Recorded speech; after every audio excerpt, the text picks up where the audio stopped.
Provinsi Jawa Barat sudah mulai melaksanakan PPDB pendaftaran online ya, baik oleh peserta didik maupun oleh sekolah asal. Jadi seperti kita ketahui bersama, PPDB 2020 ini berbeda dengan tahun-tahun sebelumnya. Jadi murni semuanya kita berharap online. Bahkan slogan kita adalah PPDB 2020 Provinsi Jawa Barat tinggal klik saja. Nah, tinggal klik ini tentu saja dengan harus dibantu oleh pihak-pihak sekolah dan pihak-pihak orang tua siswa. Jadi hari ini kita melakukan pendaftaran dari tanggal 8 sampai tanggal 12 untuk tahap yang pertama, yaitu tahap afirmasi, tahap prestasi, kemudian juga perpindahan orang tua maupun jalur anak guru. Bagi anak-anakku sekalian yang tahap ini dari tanggal 8 sampai 12 nanti yang akan diumumkan setelah tanggal 12, kalaupun tidak bisa diterima di sekolah SMA, SMK maupun SMP tujuannya, jangan cemas ya, jangan khawatir karena nanti juga akan ada PPDB tahap kedua tanggal 25 Juni sampai tanggal 1 Juli untuk yang jalur zonasi. Jadi adik-adikku sekalian, para orang tua jangan tegang, jangan panik, ikuti saja.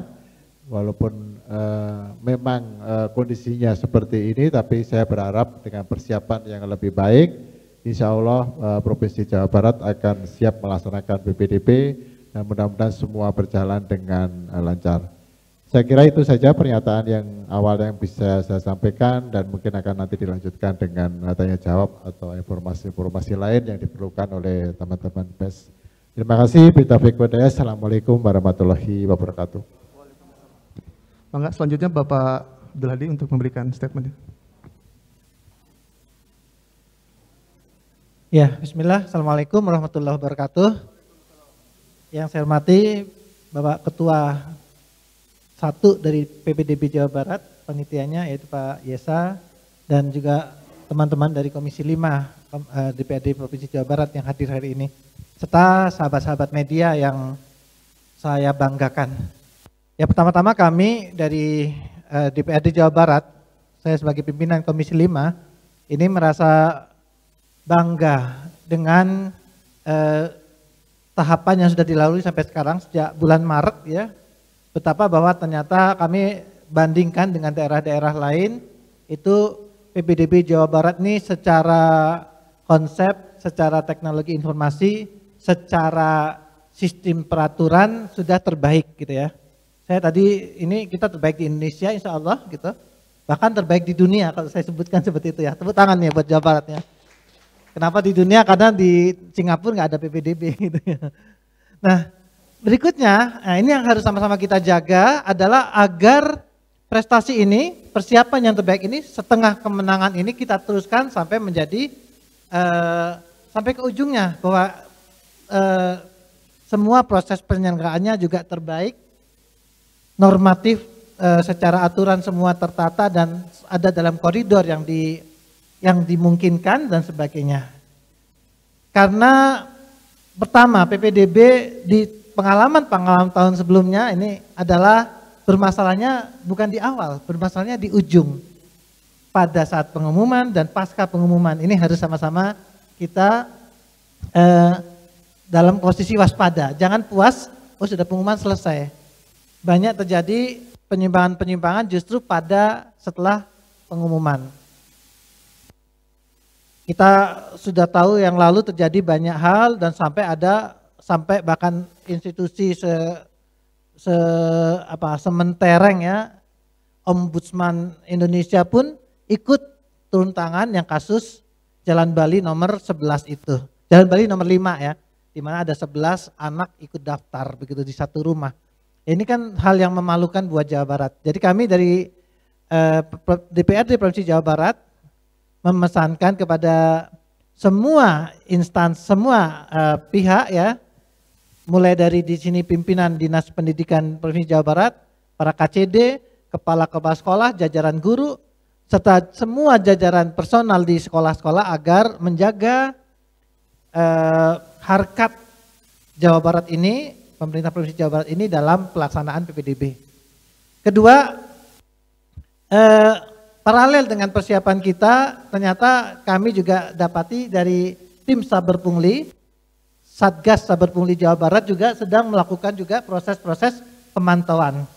Tim ini tim gabungan dari penegak hukum dan mereka adalah orang-orang yang sangat paham tentang bagaimana seluk-beluk pelaksanaan atau penegakan hukum.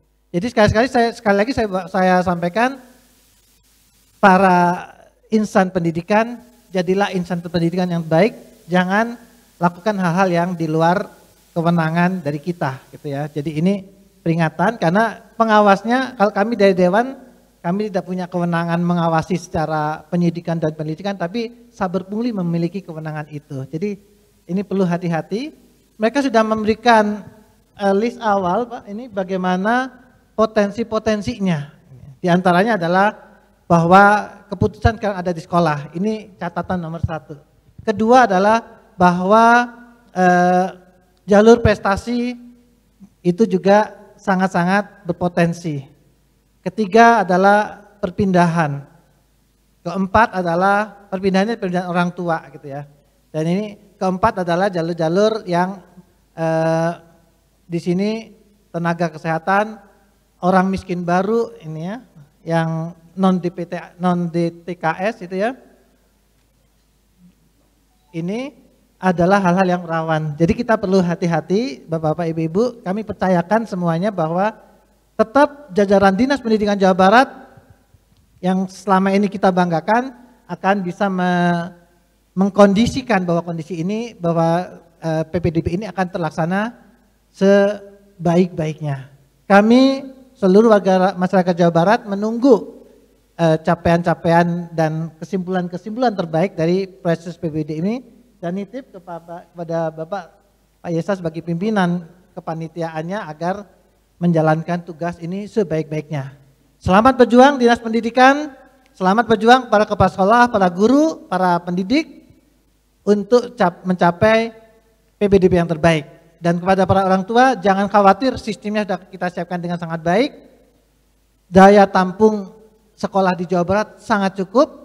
Sekolah-sekolah Jawa Barat adalah sekolah-sekolah yang layak untuk dijadikan tempat belajar anak-anak kita, percaya itu. Dan kita ini sedang menjalankan proses takdir di mana anak-anak kita nanti akan pakai seragam, pakai tulisannya SMA apa begitu. Terima kasih. Saya mewakili teman-teman menyampaikan selamat berjuang untuk semuanya. Allahumma wafiq ila aqwamit thoriq. Assalamualaikum warahmatullahi wabarakatuh. Waalaikumsalam warahmatullahi wabarakatuh. Terima kasih kepada Bapak Yesa dan Bapak Abdul Hadi yang sudah menyampaikan statementnya. Silakan Pak. Dan kepada rekan media kita ini dulu Pak sesi pertanyaan maksimal 3 pertanyaan pada pagi hari ini. Silakan 1 pertanyaan dijawab langsung dan berikutnya. Baik, nanti bisa sebutkan nama dan medianya. Silakan. Cek, selamat pagi Pak. Saya Rani dari Pikiran Rakyat. Kalau dirilis ini kan yang menyerahkan syarat-syarat pendaftaran itu baru 85%, artinya tapi masih ada 15% lagi orang tua yang belum memberikan syarat-syarat di hari terakhir ini gitu ya. Nah itu kendala orang tuanya apa Pak sehingga masih belum bisa memberikan syarat-syarat PPDB. Terus selanjutnya Pak. Mungkin itu dulu Mbak atau? Oh silakan. Boleh nggak 2? Ya, oh silakan. Itu gimana orang tua apakah masih bisa memberikan persyaratannya gitu setelah tanggal hari ini. Terus selanjutnya Pak, kemarin itu kan sempat bilang bahwa siswa yang terkena dampak ekonomi pandemi COVID ini kan juga akan diverifikasi gitu ya, walaupun tidak ada datanya di Kementerian Sosial. Nah, apakah sekolah sudah memverifikasi anak-anak yang terdampak COVID itu, ekonominya terdampak COVID? Makasih. Makasih. Yang pertama tentang persyaratan pra-pendaftaran. Jadi memang pra-pendaftaran itu awalnya kita akhiri di tanggal 5 ya. Tapi karena animo masyarakat masih banyak dan pra-pendaftaran masih belum bisa dilakukan semua, sehingga kita perpanjang sampai tanggal 12 Juni. Jadi di hari ini, mulai hari ini sampai tanggal 12 Juni itu orang tua ataupun siswa masih bisa melakukan pendaftaran ya, sekaligus memasukkan persyaratan-persyaratan dokumen yang belum masuk sampai tanggal 12. Sebenarnya kondisi ini memang pernah kita baca sebelumnya, makanya kita perpanjang, tapi kita dari awal kita tidak menyampaikan sampai tanggal 12 memang, karena dikhawatirkan nanti numpuk di hari-hari terakhir. Jadi memang sengaja kita lakukan bertahap ya, karena melihat progres dan melihat dilakukan evaluasi tiap periode untuk itu perlu diperpanjang atau tidak. Sama dengan PSBB kan juga selalu dievaluasi. Jadi kesimpulannya kita masih orang tua masih bisa masukkan dokumen pendaftaran itu sampai tanggal 12 sebenarnya. Tapi kami berharap jangan di akhir ya. Kalau bisa ya mulai hari ini segera dimasukkan, kalau ada hambatan segera hubungi ke sekolah asalnya atau sekolah yang dituju atau melalui website ya atau melalui kontak yang ada di masing-masing cabang dinas, karena itu sudah dilakukan difasilitasi dengan jalur-jalur untuk pengaduan dan juga helpdesk di masing-masing baik di sekolah maupun di cabang dinas ya. Kemudian yang kedua mengenai afirmasi, kita yang pertama intinya adalah yang DTKS, kemudian yang non DTKS, dan memang dimungkinkan ada beberapa yang korban dari bukan korban ya, misbar ya dari COVID-19, dan kita sudah koordinasi pendataannya itu dengan Dinsos. Jadi data-data Dinsos itu sebenarnya sudah masuk di aplikasi di website kita, nanti juga akan dilakukan oleh verifikasi. Jadi verifikasinya itu pada saat pra pendaftaran itu akan dievaluasi oleh sistem maupun oleh sekolah. Jadi sekali lagi saya berikan informasi juga bahwa tahap yang tanggal 8 sampai tanggal 12 itu adalah tahap pendaftaran ya, termasuk pra pendaftaran yang tadi saya sampaikan tadi perpanjangan itu. Tapi nanti itu masuknya masih di dalam tempatnya sekolah yang dituju. Kalau di dalam aplikasi mungkin di tempat temporer dulu, kemudian akan dilakukan verifikasi atau validasi oleh sekolah yang dituju ya, ada verifikatornya. Nah setelah diverifikasi, di verifikator nanti akan kasarnya diklik atau disubmit ya, nanti baru akan muncul di website PPDB. Tapi yang muncul adalah baru daftar pendaftarnya. Evaluasinya masih nanti setelah semua tanggal 12 selesai melakukan pendaftaran, baru akan dilakukan evaluasi mana-mana yang bisa diterima oleh sekolah-sekolah yang dituju. Tentu saja sekolah yang menentukan melalui rapat Dewan Guru ya, kemudian ditetapkan berdasarkan SK dan akan kita upload di website. Itu pertama. Atur nuhun Pak. Mangga silakan pertanyaan kedua, mangga Kang. Halo, Assalamualaikum Pak, saya Debbie dari IDN Times. Pak mau menanyakan sebenarnya kuota untuk SMA di Jabar berapa sih Pak untuk menampung seluruh pendaftar dari SMP, berapa persen kuotanya? Kemudian kalau tidak salah Pemprov Jabar tahun 2020-2021 akan menggratisan SPP selama 6 bulan Juli sampai Desember. Nah apakah itu sudah fix untuk tahun ajaran ini atau bagaimana? Terima kasih. Terima kasih. Jadi kalau daya tampung SMA, SMK negeri sejabar termasuk SLB itu sebenarnya hanya 282.000 ya, yang negerinya maksud saya. Sedangkan lulusan SMP MTS itu ada 746.000, 3 digit belakangnya saya lupa. Nah artinya sebenarnya daya tampung SMA negeri dan SMK SLB itu hanya kurang lebih 30% atau 35%. Ya, jadi memang makanya dilakukan evaluasi seleksi ya karena untuk menjaring mana-mana yang bisa.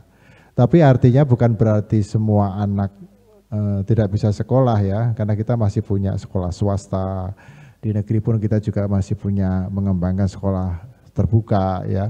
Jadi peluang-peluang anak-anak untuk bisa di sekolah itu diharapkan tidak hanya di negeri tapi juga nanti di swasta semuanya. Kalau kita melihat pengalaman tahun kemarin, memang APK kita juga masih sekitar 83% ya, baik negeri maupun swasta. Itu ya mengenai daya tampung. Kemudian mengenai kebijakan pemerintah provinsi melalui Pak Gubernur, melalui Dinas Pendidikan, ada iuran, disebutnya sebenarnya iuran gratis ya untuk SMA dan SMK negeri. Itu tidak ada hubungannya dengan PPDB yang sekarang ya. Ya artinya itu program memang ditujukan untuk membantu anak-anak ya, semua sekolah, semua siswa untuk bisa mengenyam pendidikan dengan pembiayaan dibebaskan dari sekolah negeri. Tapi perlu kami sampaikan di sini juga itu adalah iuran bulanan yang biasanya nanti diambil oleh peserta didik itu akan ditanggulangi atau dibayar oleh pemerintah provinsi untuk yang sekolah negeri saja. Tapi bukan berarti bagi orang tua yang punya kemampuan dari sisi ekonomi, ya kalau mau membantu sekolah ya silakan saja, asal ikhlas dan itu memang memakai mekanisme yang benar ya. Itu. Ya. Baik, pertanyaan terakhir untuk pagi hari ini, silakan. Kang. Assalamualaikum warahmatullahi wabarakatuh. Waalaikumsalam. Sampurasun. Sampes. Saya Ahmad dari majalah.sora.com. Mau tanya, untuk PPDB ini kan ada beberapa daerah yang jaringan internetnya masih belum baik. Untuk mengatasi permasalahan tersebut, apakah sekolah masih bisa melakukan daftar secara manual? Atau ada solusi lain untuk melakukan pendaftaran online atau pendaftaran lainnya? Terima kasih. Assalamualaikum. Jadi prinsipnya bahwa pendaftaran PPDB yang sekarang itu tetap harus online, ya. Tidak boleh didaftarkan datang ke sekolahnya. Ya. Nah online-nya itu bisa oleh orang tuanya, oleh sekolah asal, bagi yang punya sarana prasarana maupun fasilitas yang cukup ya. Tapi kalaupun tidak, nanti akan ada sudah dibentuk jalur komunikasi antara sekolah SMA-nya, kemudian SMP-nya, melalui wali kelasnya akhirnya ke orang tuanya ya. Jadi artinya bahwa setiap sekolah SMA SMK yang di Provinsi Jawa Barat itu punya kayak klaster ya, klaster di masing-masing daerahnya, komunikasi dengan SMP-nya, kemudian dengan MTS-nya. Mereka kalau tidak bisa ada melalui online akan dijemput ya, mengambil data peserta didik yang akan mendaftar ke sekolah yang SMA. Tapi sebelum itu dilakukan penjemputan, paling enggak dengan SMS ya, ditanya kira-kira anak itu mau kemana, ya mau sekolah, kemudian didaftarkan oleh sekolahnya ya. Nah kalau pun itu tidak bisa, baru akan dijemput oleh sekolah SMP-nya maupun oleh relawan yang ada di masing-masing SMA. Jadi masing-masing SMA itu sebenarnya kan mereka juga punya target kan. Kepala sekolah SMA negeri dan SMA dan SMK itu semua pasti punya target bahwa saya harus kuota saya itu harus semua terpenuhi. Kalau mereka dimungkinkan di daerah tersebut dia merasa bahwa lingkup masyarakatnya tidak punya sarana seperti itu, pasti dia akan berusahanya dengan cara secara aktif berkomunikasi dengan masyarakat, dengan kelurahan ya, karena komunikasi online, komunikasi untuk sosialisasinya itu juga beberapa daerah pasti akan menghadirkan kepala daerah ya baik dari kecamatan maupun dari kelurahan masing-masing. Jadi tetap evaluasi sarana untuk komunikasi itu dengan beberapa cara. Dengan manual pun bisa, tapi manualnya bukan berarti orang tuanya datang ke sekolah yang dituju, tapi difasilitasi dengan relawan tadi itu ya. Itu. Saya tambahkan izin Pak ya. Pertama terkait dengan DTKS ya, yang tadi miskin baru. Ya kita saksikan memang dalam bulan-bulan bansos, eksekusi bansos untuk keluarga terdampak COVID-19 ini memang terjadi kekacauan dalam non DTKS maupun DTKS gitu ya. Jadi kami nanti mohon Bapak-bapak ini verifikasi faktual inilah yang penentunya gitu ya. Jadi orang yang ngaku miskin ya kita datangin dari sekolah, mohon, karena sekolah kan ngurus paling sekitar 200 yang afirmasi berapa Pak? Berapa persen? 20% dari sekitar 300-an ya, jadi sekitar nggak sampai 50 Pak ya. Ya, artinya mohon dilakukan verifikasi langsung ke lapangan, karena ini yang paling hakim, yang paling jelasnya itu ya gitu ya. Karena hanya melihat data bisa jadi ya kita kemarin saksikan datanya kacau. Ini harus yang kita sama-sama pahami. Ya, ini memang sekali lagi PPDB bukan saja hajat Dinas Pendidikan, ini hajat seluruh Jawa Barat, pemerintah Jawa Barat. Nah, jadi itu Dinas Sosial mohon nanti proaktifnya dan sekolah-sekolah melakukan juga langkah-langkah pengamanan supaya terjadi kontroversi di belakang.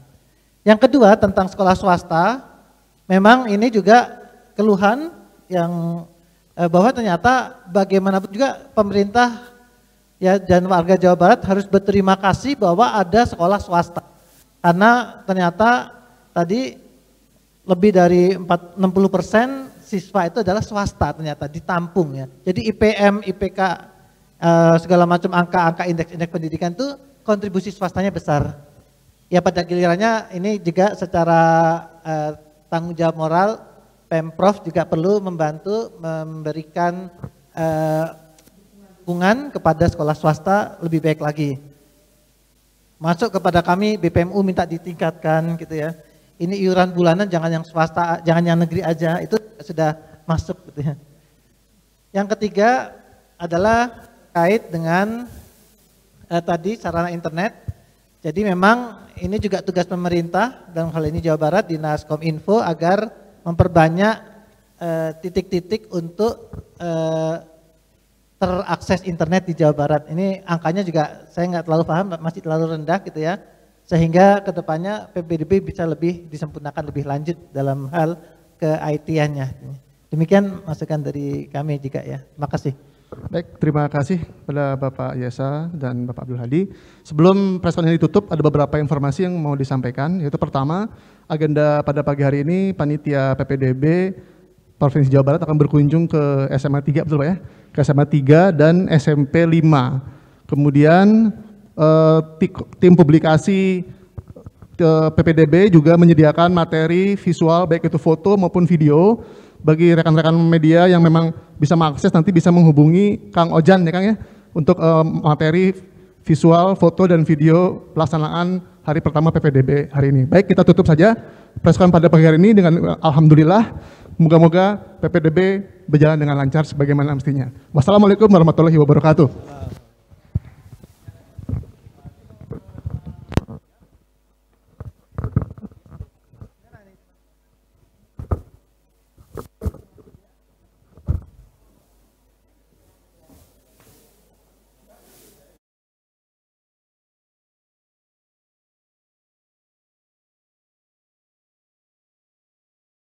PPDB 2020 tahap 1 dari tanggal 8 sampai 12 Juni.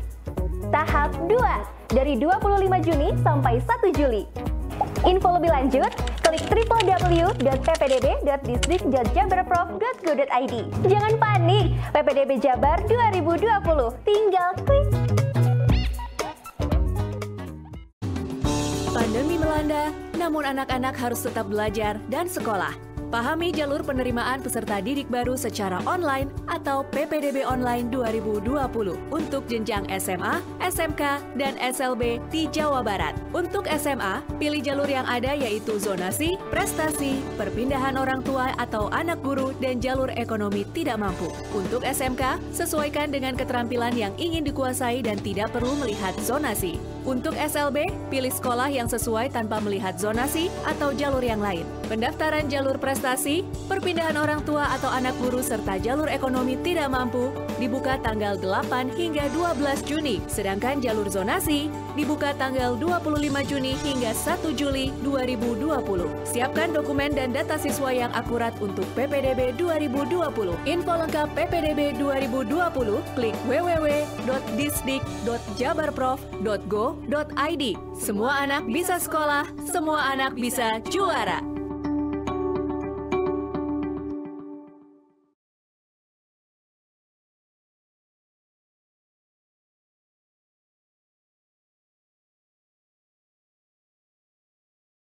PPDB 2020 tahap 1 dari tanggal 8 sampai 12 Juni. Tahap 2 dari 25 Juni sampai 1 Juli. Info lebih lanjut, klik www.ppdb.distrik.jabarprov.go.id. Jangan panik, PPDB Jabar 2020 tinggal klik.